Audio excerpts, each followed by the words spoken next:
My fiancée told me we needed a break because her ex was joining the trip and I should just accept it. So I did. And when she returned, her complete meltdown was broadcast live for everyone to watch. My name is Lucas. I am 31, and I work as a structural engineer in San Diego. My schedule is predictable. I am at job sites early. I am home by 6 most nights, and I keep a tight calendar because missed details cost money in my field. I like order. I like clarity. My fiancée is Angela, 29. She works in brand marketing for a wellness startup, mostly remote, with frequent networking events and weekend launches. We have been together just over 3 years, engaged for 7 months, and we share a 2-bedroom condo in Hillcrest. We split the mortgage and bills evenly and keep a joint account strictly for shared expenses. Up until recently, our life was stable. The issue started with a group trip.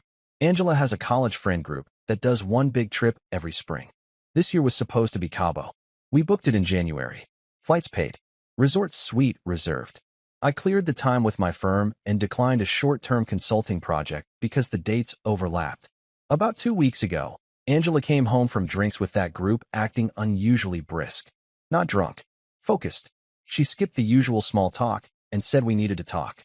She told me her ex, Marcus, was going to be on the Cabo trip. Not at the same resort by coincidence.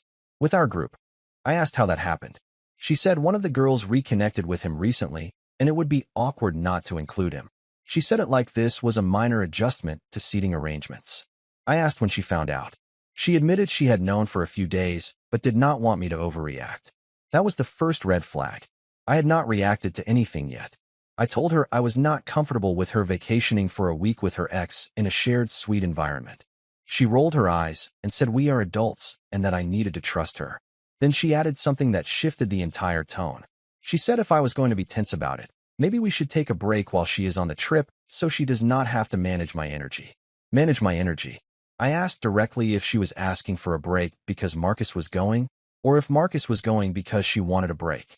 She stared at me for a second, expression flat, and said I was being insecure and dramatic. Then she grabbed her laptop and went into the second bedroom, closing the door behind her. I did not chase her. I did not argue through the door. I went to the kitchen, sat down, and started thinking about what taking a break would actually mean. I am not someone who reacts in the heat of the moment. In my line of work, reacting emotionally to new information usually leads to bad calculations. So I treated this the same way. The next morning, I woke up at 5 like usual. Angela was still asleep in the second bedroom. I made coffee, reviewed a set of drawings for a retaining wall project, and thought through what she had actually proposed. A break. Not a canceled trip. Not reassurance. A break specifically timed to overlap with a week in Cabo where her ex would be present. When she came into the kitchen around 8, she acted like nothing had happened. She asked if I could grab dry cleaning after work. I told her we needed clarity before we discussed errands. She sighed heavily and said she did not want drama before work. I told her I was not creating drama. I just needed to understand the rules of this break she was suggesting. Were we still engaged during this break? Were we still exclusive? Were we telling friends? Was this public or private? She looked annoyed that I was being literal. She said it would just be space.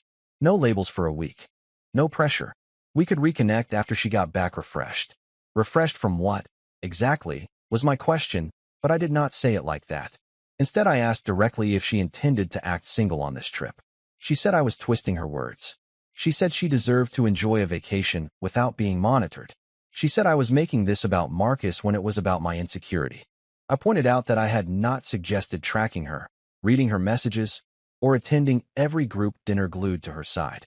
I had simply said I was uncomfortable with the dynamic. Then I asked the question that mattered. If Marcus was not going, would she still be asking for a break? There was a pause. Not long, but long enough. She said that was not the point. For me, that was the point. I told her calmly that I would not be in a relationship that gets paused for the convenience of someone else's ex.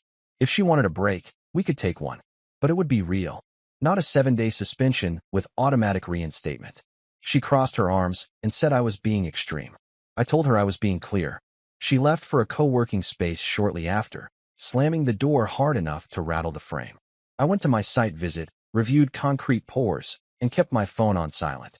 Around noon she texted. She said she had thought about it, and yes, she still wanted the break. It would be healthier for both of us. I responded with one sentence. Okay, We are on a break starting now. She replied with a thumbs up emoji. That was it. No rules discussed. No reassurances exchanged. Just a clean line drawn. What she did not realize yet was that I treat breaks the same way I treat contracts. Once terms change, everything gets reevaluated. The first thing I did after that text exchange was review our shared accounts. Not out of spite. Out of logistics. We have a joint checking account that covers the mortgage, utilities, internet, and groceries. We each transfer a fixed amount into it on the first of every month. I logged in during my lunch break and confirmed the balances. Everything was current. Cabo had already been paid for through Angela's card, and I had transferred my half weeks earlier. Then I called the airline. I did not cancel her ticket. I canceled mine. It cost me a change fee, but I redirected the credit toward a future flight. I did not announce it. If we were on a break, there was no reason for me to be attached to that trip anymore. After work, I stopped by a storage facility a few blocks from our condo and rented a small unit month to month.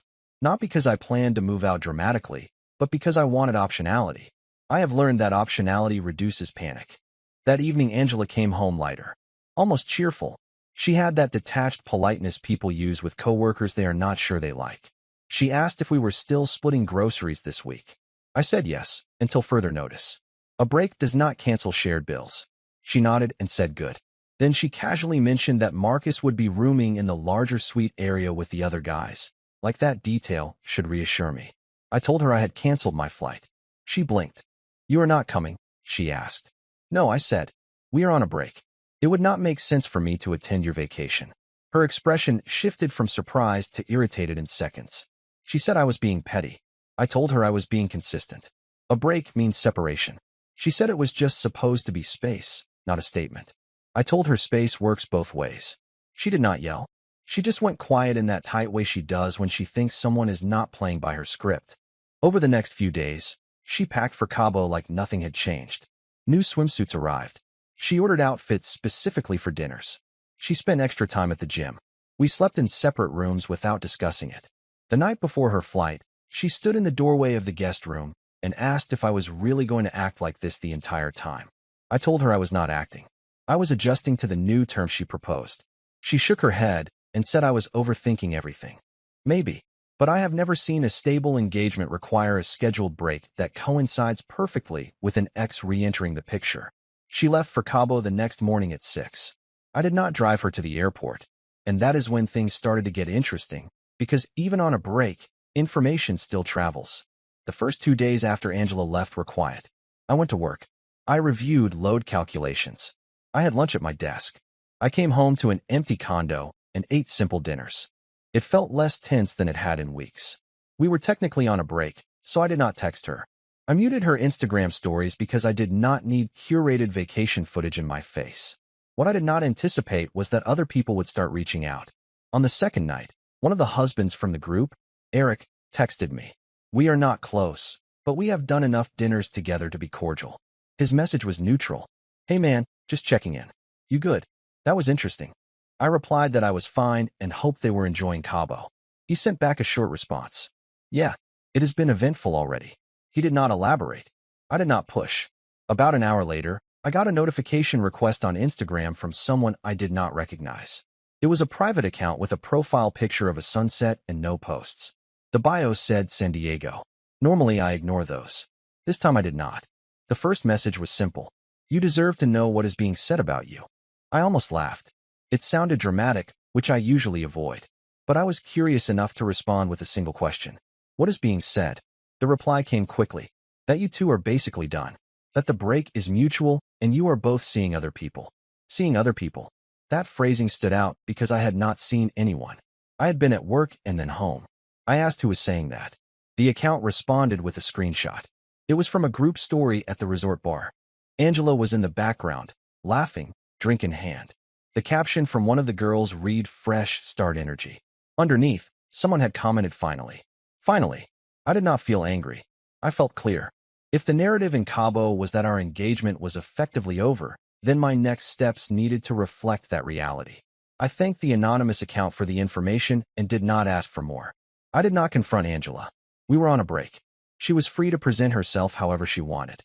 But I am not someone who leaves my reputation to be shaped by someone else's version. That night, I opened my laptop and drafted an email. Not to her. To everyone who had received our save the date notice. I did not send it yet, but I wrote it. I did not send the email that night. I reread it 3 times and then saved it in drafts. It was short and factual. It said that due to a change in circumstances, the engagement was under review and the wedding plans were paused indefinitely. No blame. No details. Just clarity. Before doing anything irreversible, I wanted more data. The next morning, I went to work as usual. Around 10, Eric texted again. You might want to check the tagged photos from last night. I had muted Angela's stories, but I had not muted tags. There were 3 new posts from different accounts at the resort rooftop bar. In 2 of them, Angela was sitting very close to Marcus. Not accidentally close. Intentionally angled. In one clip, he had his arm around the back of her chair, his hand resting near her shoulder. It was subtle enough to defend, obvious enough to interpret. The caption on one photo said reunited crews hit different. Angela had liked it. Still, that alone was not proof of anything physical. It was proof of optics. And optics matter when you are engaged. I zoomed in on one of the videos. At the very end, you can hear someone in the background say, "Guess the break worked fast." Angela did not correct them. I closed the app. At lunch, I called the condo management office. The mortgage is in both our names, but the HOA contact is listed under mine. I asked what the process would be if one owner wanted to initiate a buyout discussion. Not because I was filing anything that day, but because I wanted to understand timelines. That afternoon, Angela finally texted me directly. Hope you are good. Cabo is beautiful. I responded with glad you are enjoying it. She followed up with you seem distant. I stared at that for a full minute. We are on a break, I wrote back. Distance is implied. She did not respond after that. Later that evening, the anonymous Instagram account messaged again. This time it was a short video clip. It was clearly taken discreetly from across the bar.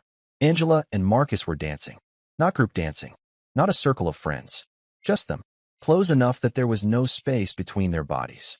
There was no dramatic kiss in the clip. No obvious betrayal caught mid-act. But the body language was intimate. And more importantly, it was public. That is when I made the decision I probably should have made the first night she suggested the break. I scheduled the email to send the following morning at 9 a.m. Pacific time, right in the middle of their 3rd day in Cabo. At 9 a.m. Pacific, the email went out. It was sent to the same distribution list we used for the save the dates. Close friends. Immediate family. A few extended relatives who had already booked tentative travel. The wording was controlled. I wrote that Angela and I had mutually agreed to take an indefinite break from our engagement and that, as a result, the wedding would not be moving forward as planned. I clarified that deposits were being reviewed and that guests should pause any non-refundable bookings. I thanked them for their support and said I would update them if circumstances changed. No accusations. No screenshots. No theatrics. Within 15 minutes, my phone started vibrating. My sister called first. I did not answer. I texted her that I would explain later and that I was fine. Then Angela called. I let it ring. She called again. Then again. Finally, she sent a text. What did you just send? I replied with exactly what I had sent. A pause notice. She responded almost immediately. Are you insane? I told her no. I was aligning public information with current reality. We were on a break. The engagement was not stable. It would be irresponsible to keep people planning around a wedding that might not happen. 3 dots appeared and disappeared several times before she sent a longer message. You are humiliating me. That word stood out. Not you are hurting me. Not we should talk. Humiliating. I asked how. She said people in Cabo were already texting her asking what was going on. She said I blindsided her. I reminded her that she had initiated the break and publicly positioned herself as single enough for people to comment finally under photos. There was a long pause. Then she called again. This time I answered. Her voice was tight and elevated. She said I was overreacting to harmless fun. She said nothing had happened. She said I was sabotaging us out of insecurity. I asked one question. Did you tell people we were done? She hesitated. She said she might have said we were figuring things out. I told her that matches what I communicated. She started crying then, but it did not sound like regret. It sounded like loss of control. In the background, I could hear music and voices. Someone asked if she was okay. She snapped at them to give her space. Then she said something I did not expect. She said Marcus was confused now. That was the first time she mentioned his reaction as relevant. I told her that her managing Marcus's confusion was not my responsibility. She hung up on me. 10 minutes later, The anonymous Instagram account sent one final message. It said you might want to check the resort's live feed tonight. Apparently, the rooftop bar streams certain events. I did not respond, but I did make a note of the time difference between San Diego and Cabo, because if there was going to be a meltdown, I wanted to see it with my own eyes. That night, I opened the resort's public live stream about 10 minutes before the rooftop event was scheduled to start. It felt detached, almost clinical. I had my laptop on the kitchen counter, volume low, lights off in the condo. San Diego was quiet. Cabo was not.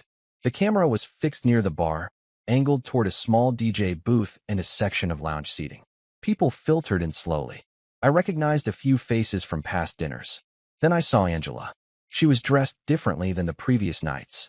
Not casual, intentional.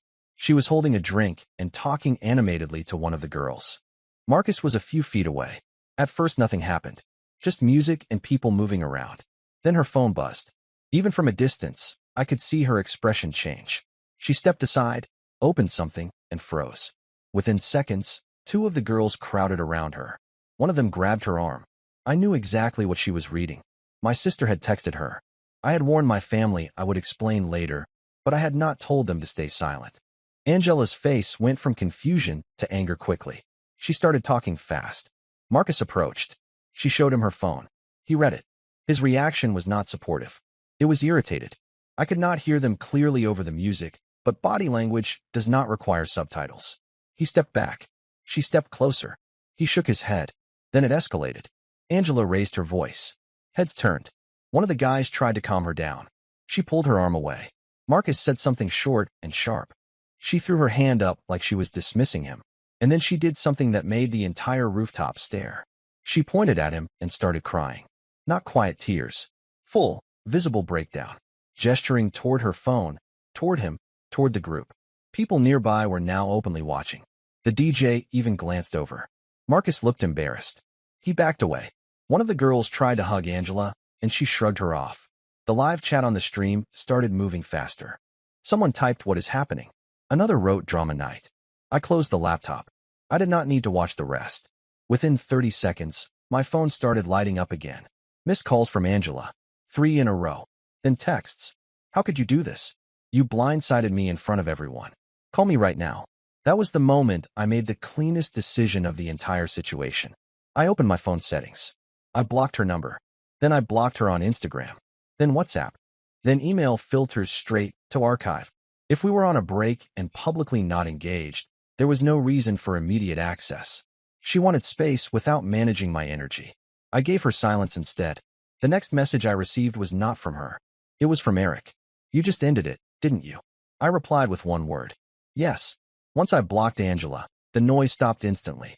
No more calls. No more vibrating phone on the counter. Just quiet. About 20 minutes later, Eric sent me a short summary.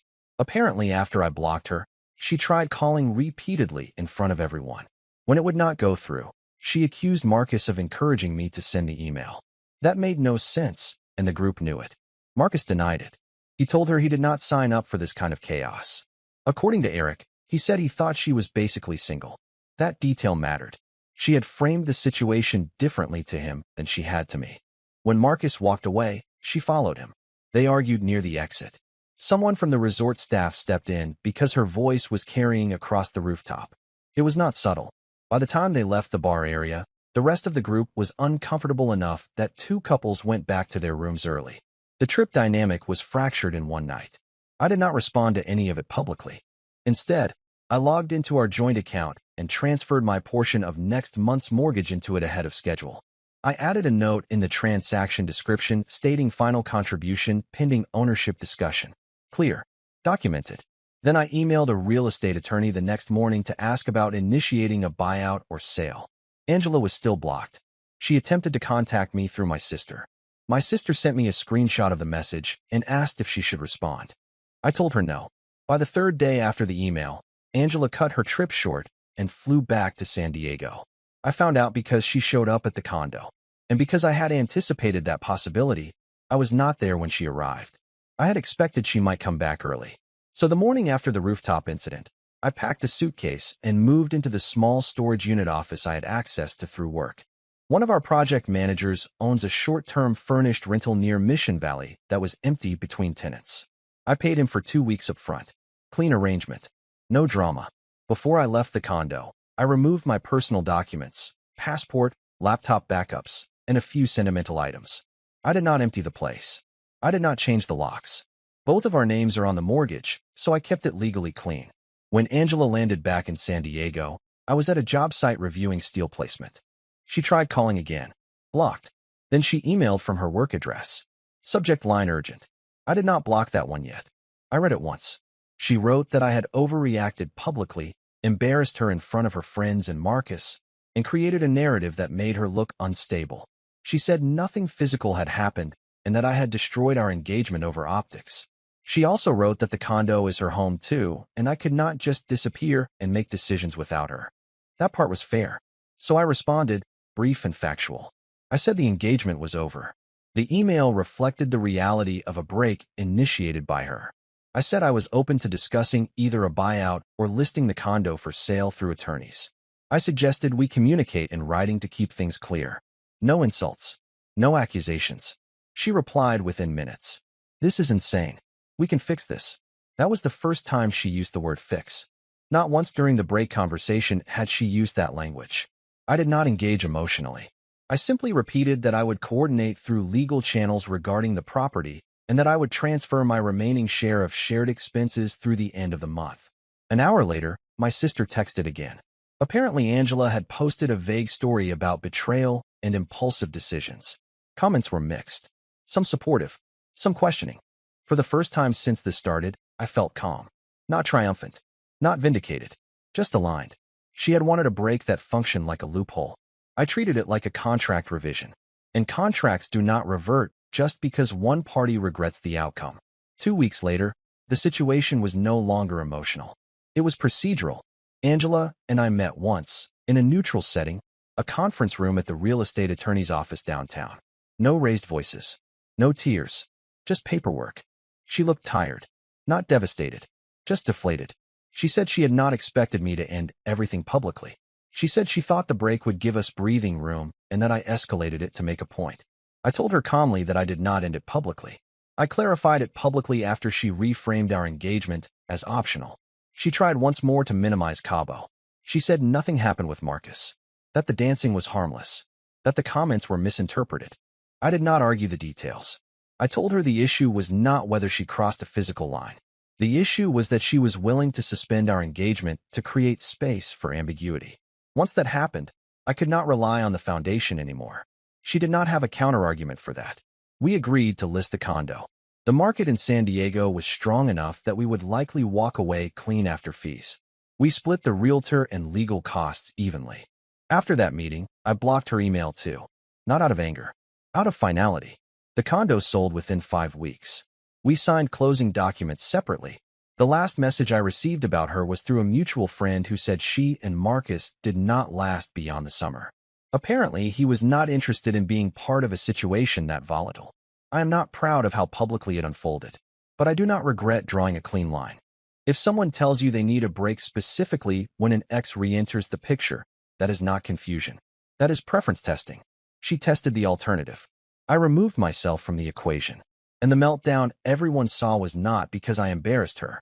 It was because the safety net she assumed would still be there was gone.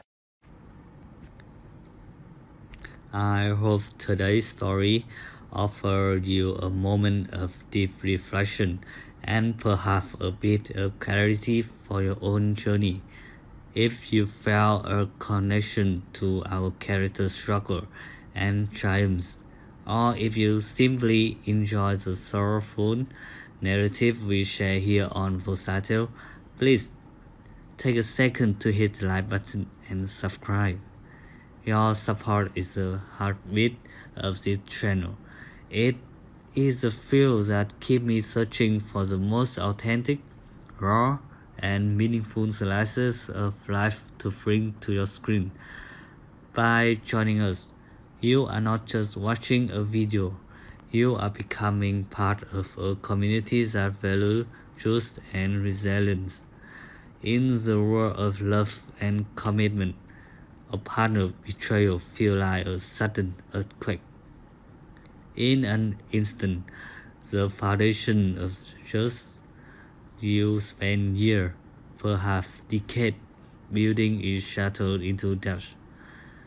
The pain is real, and the silence that follows can be deafening. But I want you to remember this. Sometimes we are forced to walk through the rule, not to mourn what was lost, but to realize that true happiness can never be found by clinging to someone who was never brave enough to be honest with you. The deep risk of a broken relationship often hides a path to your true self. A partner deception is a reflection of their character, not a definition of your worth. Never let their shadow dim your light. Instead, see their existence as a signal from universe, a loud, clear message that you have outgrown a space that was too small for your soul. When the protagonist of our story finally steps onto his new path, it isn't just the swiftest form of revenge. It is something much more powerful, absolute, unfiltered freedom. Always remember, the goal of living a toxic marriage isn't necessarily to rush into the arms of someone new. The real victory is finding courage to be alone, to heal, and to finally find yourself again. Because once you are whole on your own, no one can ever take your happiness away from you. Thank you for lending me your ear, your time today. Be kind to yourself, stay strong, and I will see you in the next story, only on Telltales.